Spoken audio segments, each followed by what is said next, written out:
At the tight end position, I know a lot of people that drafted Kyle Pitts early have been pretty disappointed in his usage this year, but you say fire him up this weekend versus Tampa Bay.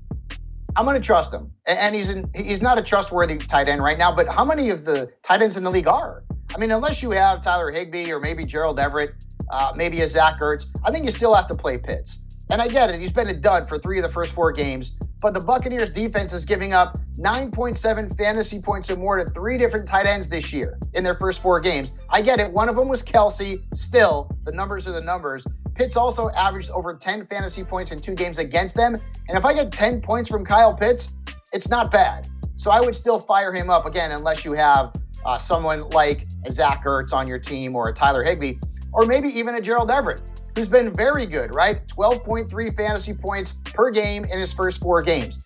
Now, if Keenan Allen comes back this week, that hurts Everett a little bit. If he doesn't, I think Everett's a very good play, a top 12 play against the Browns, who gave up 10 fantasy points to Tyler Conklin in week 2. Overall, they've been pretty tough on tight ends, but we're talking about Justin Herbert here. He's sort of a matchup quarterback. He's never been a guy that you need to worry about who his opponent is.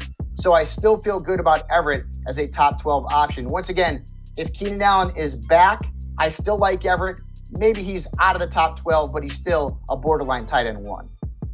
Now, you're not trusting Taysom Hill this weekend, despite the fact that maybe they're rolling with Andy Dalton and maybe he even goes in as a backup quarterback or for special packages. Guys, this is so tempting, but you say don't fall for it. And that's the caveat. Right now, we don't know who the quarterback is going to be for New Orleans. If it's Jameis Winston, I'm not touching Taysom Hill because I don't know that they're going to utilize those packages as often. If it's Andy Dalton, then maybe it's tempting. I mean, Jen, he still only played 12 snaps last week. That's it, right? I mean, he hasn't played more than 15 offensive snaps in a game.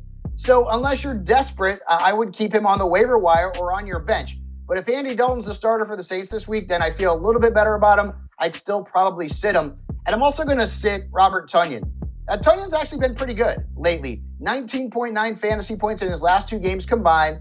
And, of course, the Packers, they don't have these great wide receivers anymore. Devontae Adams isn't there. But Romeo Doubs is starting to pick up some steam. Alan Lazard's had a good game last week. The matchup's not great, though, against the Giants. Their defense has allowed 1 touchdown to a tight end in their last 8 games. And overall, the position is averaging just 7.8 points against them in 2022. So Tonyan is a guy that if you're desperate, I can see playing him. I don't love the matchup.